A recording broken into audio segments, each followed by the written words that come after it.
All right, well, the most famous king in ancient Egyptian history has his own exhibit in San Diego now. How about this? Brad Perry is at the San Diego Natural History Museum to give us a little sneak peek. Hey guys, we're at the Nat and a new exhibit which is amazing. It's King Tut. We talked about how it traveled in the 70s and then in 2005 it traveled, but now it's back with more. And I'll tell you, this is an amazing history lesson. You have to come. I got to remind people that, of course, the Nat is part of that free month for the kids, but this exhibit is extra to get in here, extra tickets. So you do have to pay to come to this, but it's well worth it. And I have Dr. Silverman with me who, let's make sure your title is a Egyptian.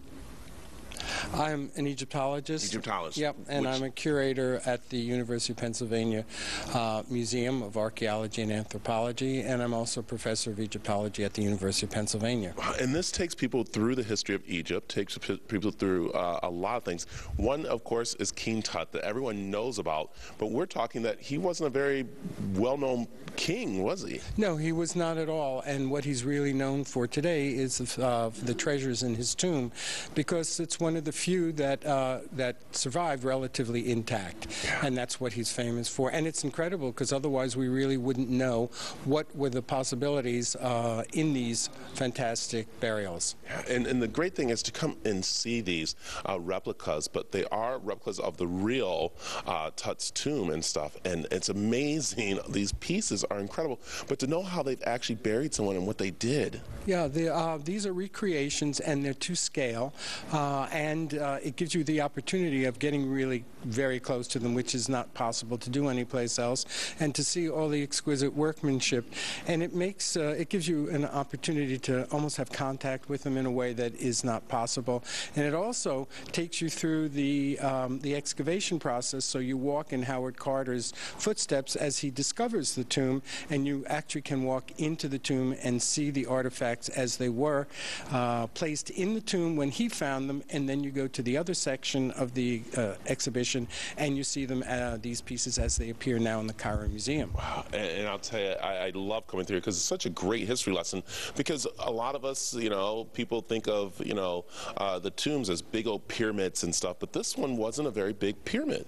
No, they had to actually stop building the pyramids because they were so labor intensive, and they took 20 to 30 years to build, and they didn't have the funds to continue doing them. Plus, they were like a giant neon sign saying "this way to the gold." They were all robbed, so they came up with a better idea. There was a natural pyramid in this area in southern Egypt, and they built into this these very long tombs that sometimes went down 300 feet. Tutankhamun's was much smaller, though. Wow, amazing. Can I ask you, is there still probably some tombs out there that haven't been discovered yet that people are looking for? Every day. I mean, there are incredible things still available in Egypt, and Zahi Hawass, who was in charge of this material and will be coming to lecture here at the Nat, and he will tell you more about some of his recent discoveries, including the tombs of the pyramid builders. Wow, amazing. Well, it's the King Tut exhibit here at the Nat. You got to come check it out, and as the doctor said, there's going to be speaking engagements, different things on this, and it's well worth it. I've been having a blast just learning about King Tut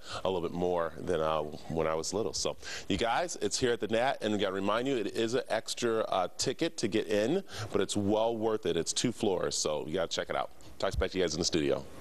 That's certainly fascinating stuff. I love that. Let's bring in